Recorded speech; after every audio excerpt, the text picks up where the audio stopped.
Welcome back. We're here with Chris, who is a serial entrepreneur of 15 years in Toledo, Ohio. Chris, how are you doing today? Awesome.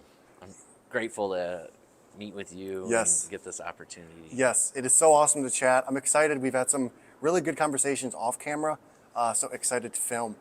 So with your life coaching, you are super passionate about helping people change their life and become successful. Where did this passion to want to help people come from? So for me, twofold. One was graduating high school, not really knowing what I wanted to do or where I wanted to go. So kind of feeling this like sense of loss. Yeah. So, you go to college and then I'm looking at my semester bill going, wow, like I don't even know if this is what I want to do. And I'm going into this much debt. Like, like this is not okay and not something I should be doing. Yeah. And so that was like the beginning of like, I want to support other people feeling that same way. It's like, how do I find my fit in the world? And a lot of my experience growing up was go get the job that pays you the most. Yeah. Find something that you can put up with long enough that pays you the highest amount, right? And as I got into the workplace, I did that. I just took jobs and worked and provided for my family. Yeah. And did the thing that I thought I was supposed to do.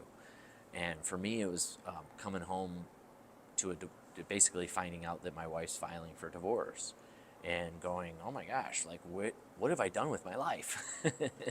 And so saying, okay, I get to like do some introspection here and look at where I am. Yeah. Because I've created this, and choose like, what are the things that I want to be experiencing?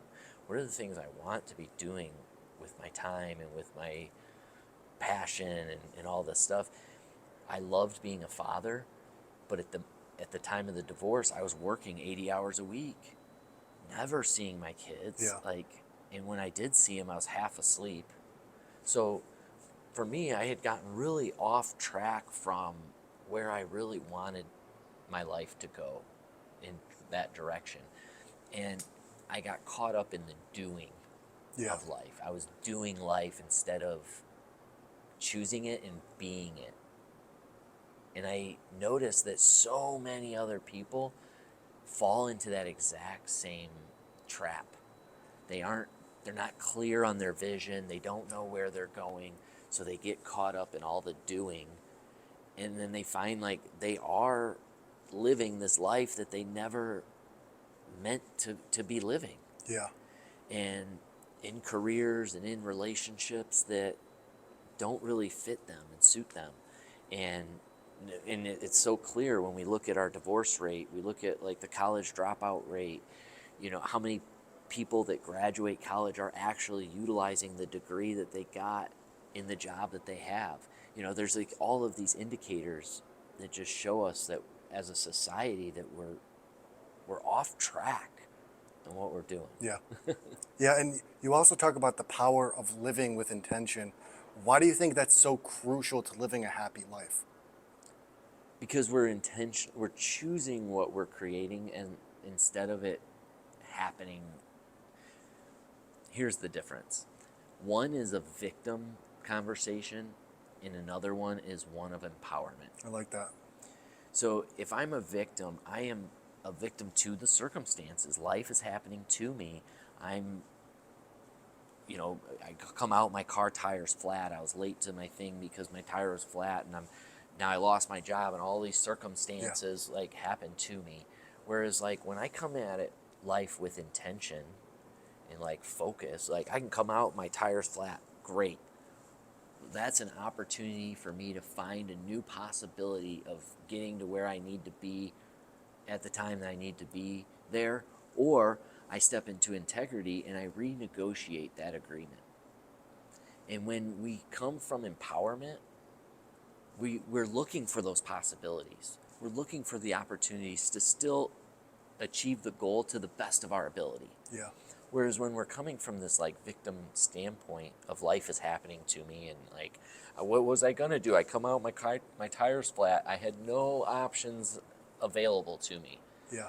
And it's like, well, did you think about renegotiating with the appointment or the thing that you needed to do anyway?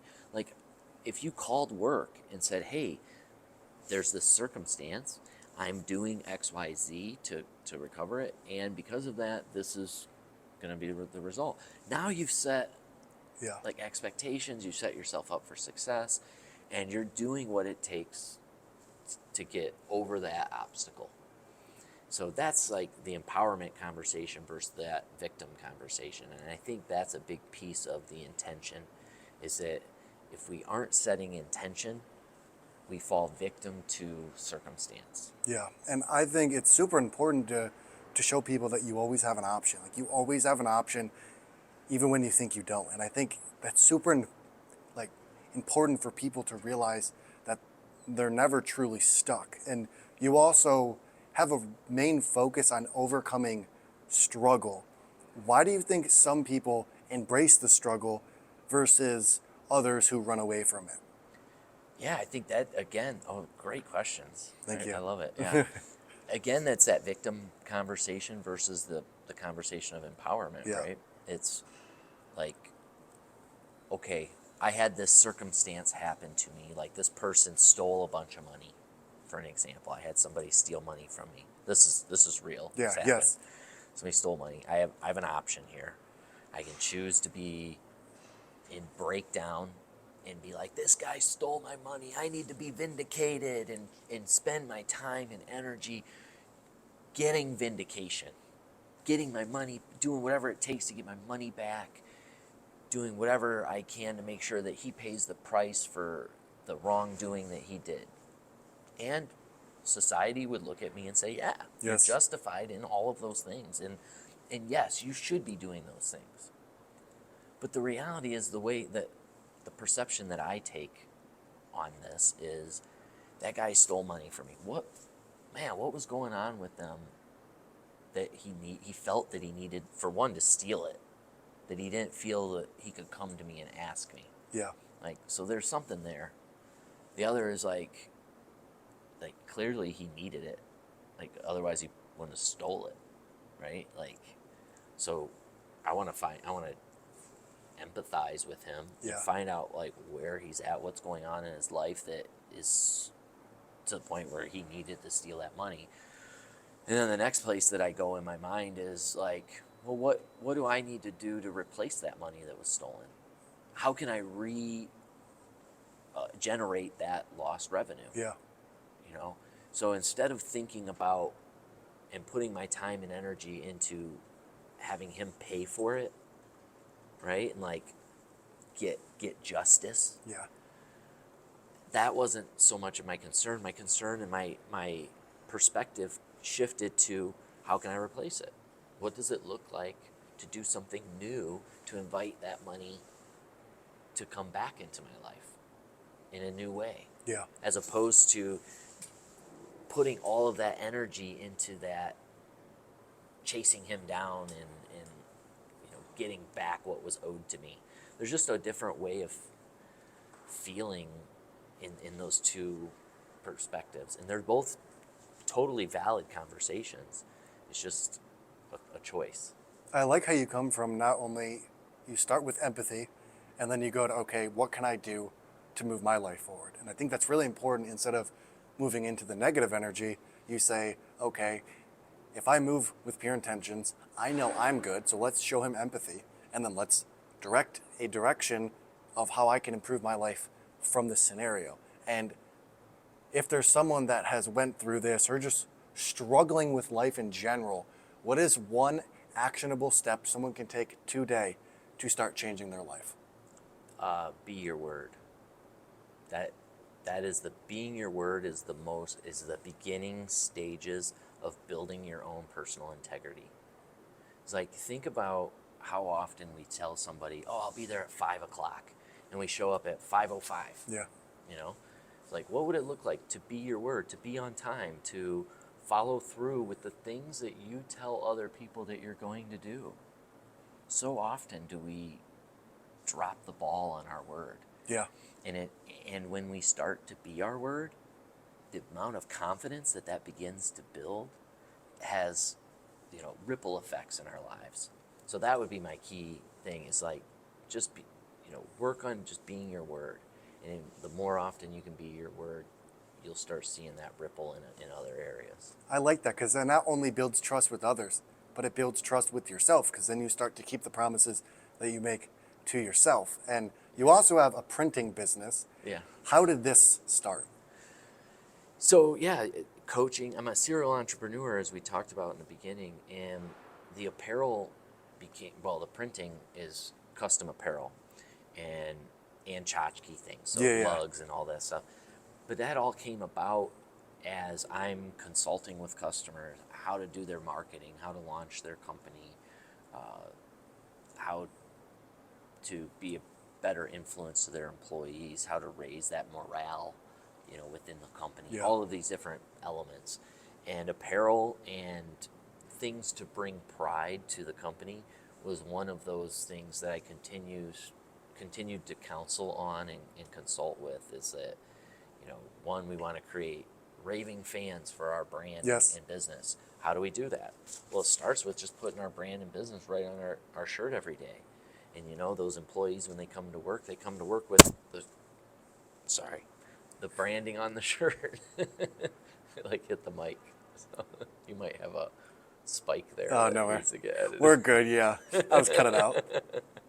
But yeah, so you've got all these different opportunities that you want to brand and promote your business. And so the apparel just started as a way, instead of having the conversation, it was like, okay, here, let's have that conversation, and here's where we can just get it done Yeah. for you. And the reason that I decided to start my own as opposed to like a partnership is that I was working with all these different companies, and I was getting all kinds of different price points, quality points, Yeah. and all these different things. And there's times where I thought I was paying a higher price point to get a better quality product, and then the product I get is not a better Yeah. quality product. So I'm like, I'm tired of the back and forth rigmarole of dealing with all these different companies. I thought it would be an opportunity that I could, provide that value for my Yeah. customer. Now, in doing so, the apparel industry is very detailed.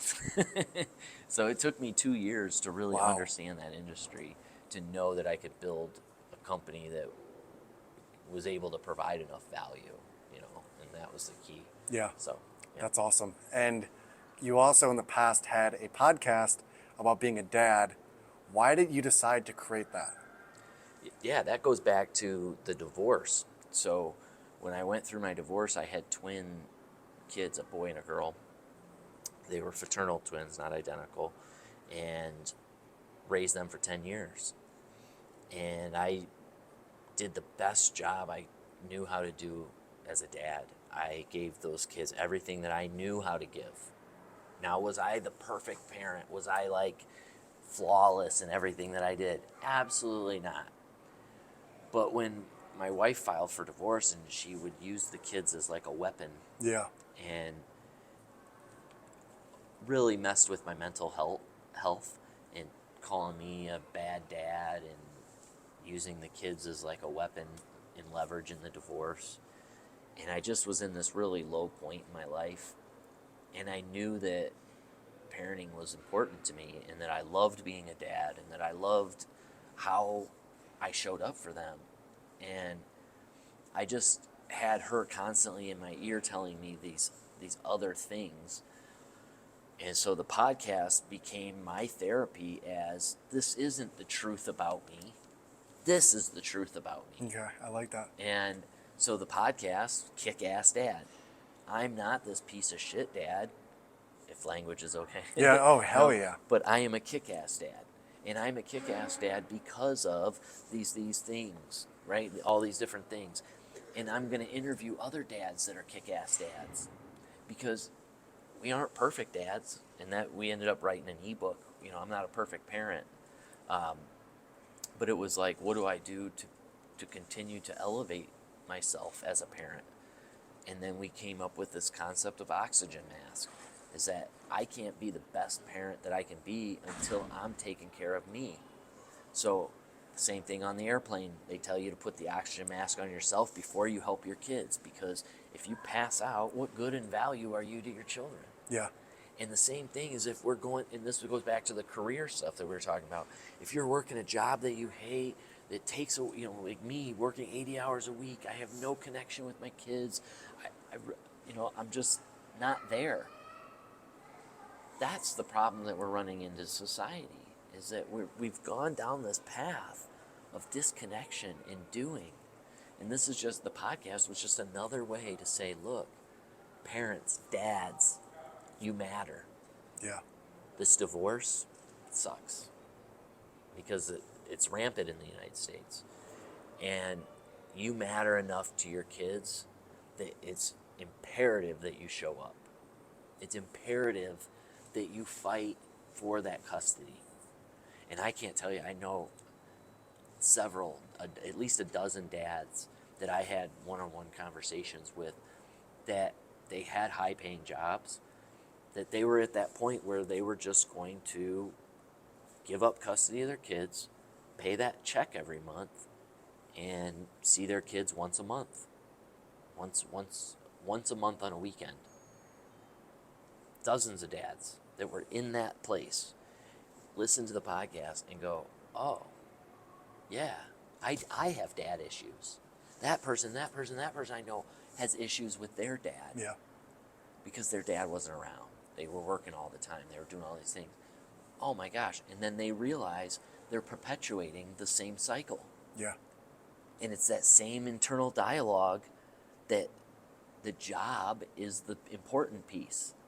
That money is somehow only created through that position in that job that has those constraints to it. When really, when we step back and we look at the possibilities, we can find a way to live the life that we want to live and be present to our kids and. And that was the thing that when I launched Kick-Ass Dad that fueled me in doing the show for 2 years was the impact that it was having on these other dads.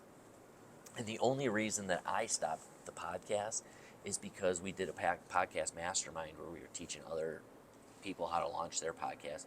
Well, one of the members, Larry Hagner, was so passionate about what we were doing that he wanted to launch his own, and he was going to carry that torch, which for me was like, oh, cool.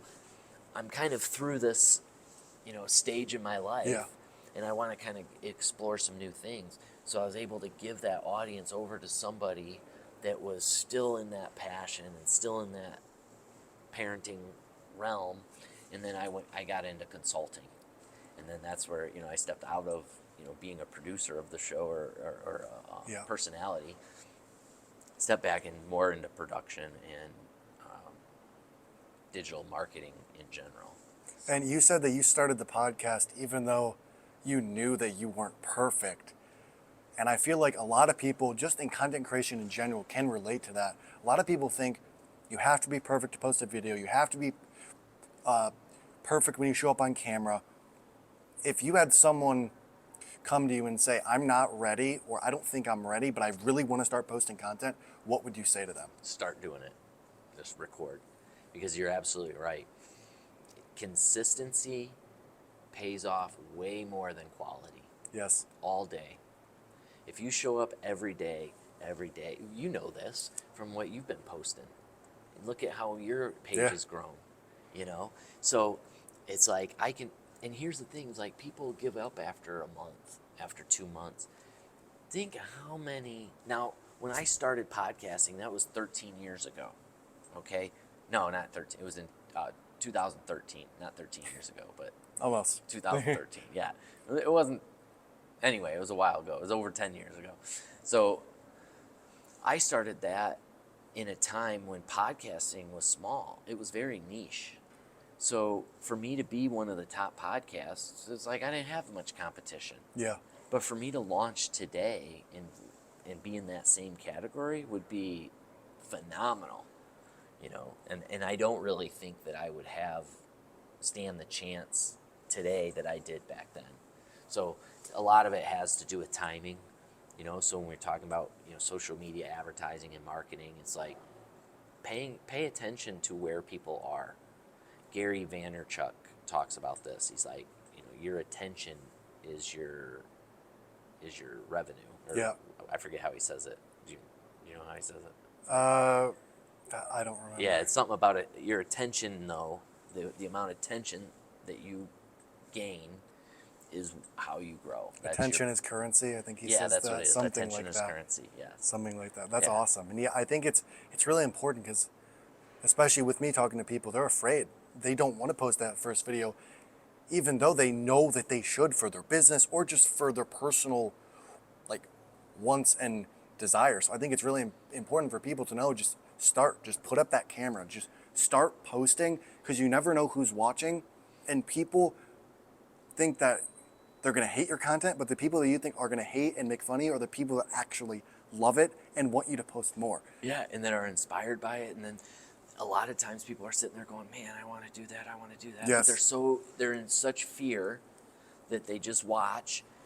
But there is a point where they can't just keep watching anymore, that they choose to do something different. They choose to step into, like the dads that were reaching out to me in the parenting, or people looking to improve their health and fitness.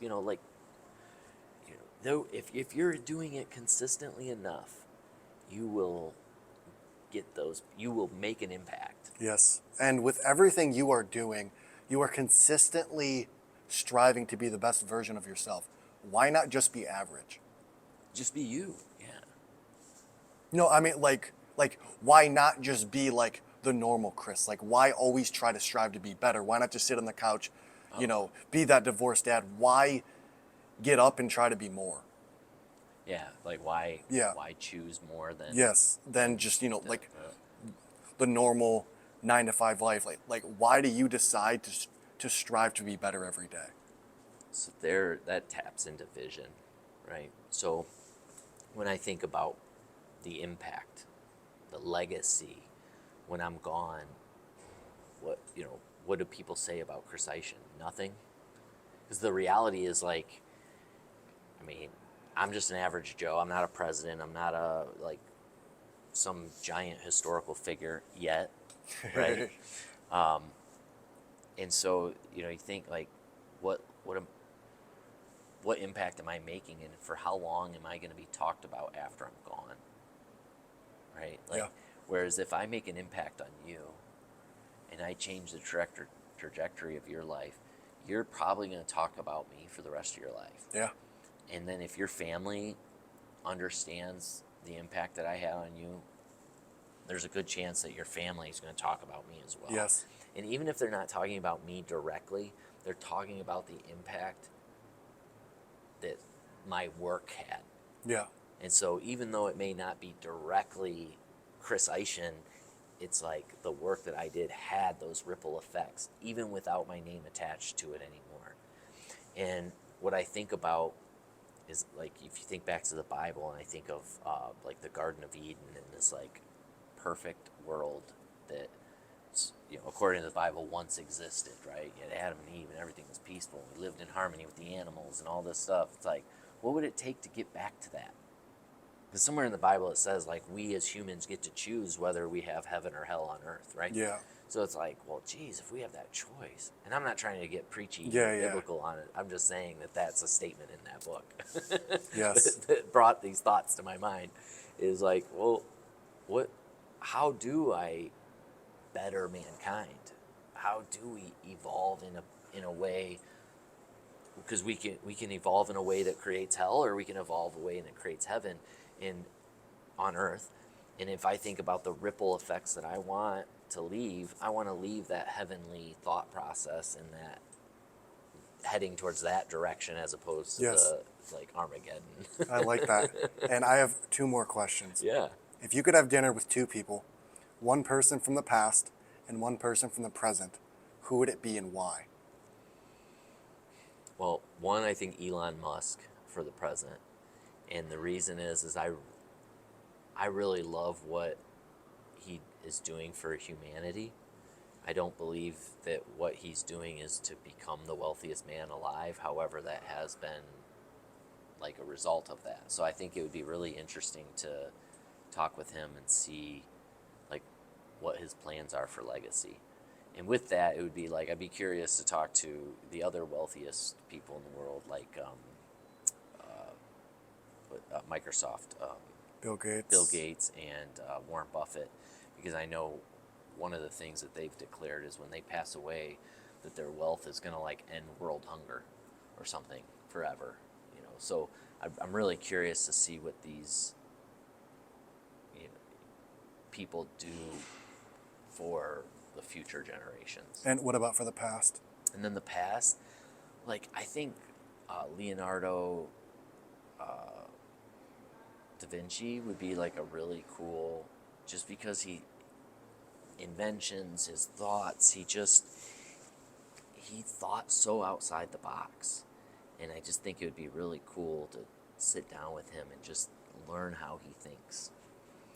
Or Tesla, he would be another one, Nikola Tesla, because he was an inventor. Like his ideas were his that he worked on, whereas some of the other people that we credit for the invention of wasn't really the inventor. He was just a really brilliant businessman. Yes. I have one more question. Yeah. Why did you decide to partner with us and offer the discounts? One, who you are. I feel like you're making a great impact on the world. Thank you. Your come from is from support, connection, raising all ships, as opposed to, you're doing it for you or for some selfish reason. So that's the number one reason. And the other reason is I love the city that we live in. And for me, I love entrepreneurship. If this brings entrepreneurship and the city of Toledo, it brings us all kind of together and creates an opportunity for rising tides to raise all ships. Yes. So that's what I wanted to come on board. Thank you for the kind words. I appreciate it. Well, that's all the questions I have. What is one thing that you would say to people, or how do you want to end it for your message? And then how can people find you? Thank you. Yeah, that's great. The easiest way to find me is my website, chriseischen.com. I also have velocitytrainings.com. That's more of the coaching support. I've got the 12-week success planner. Yeah. The whole purpose for those tools is to help give you that guidance and that focus towards your vision, right? Like if you don't know what your vision is, cool, we'll figure that out and get you down that road. Toledo Custom Apparel. It's exactly at ToledoCustomApparel.com. Go in there, fill out the form. That'll begin an email conversation to see what we can do to fulfill your needs. And then, chriseischen.com is going to be the best way to just directly connect with me. Awesome. Well, Chris, thank you so much. I appreciate you coming on, and I appreciate it. Thanks a lot.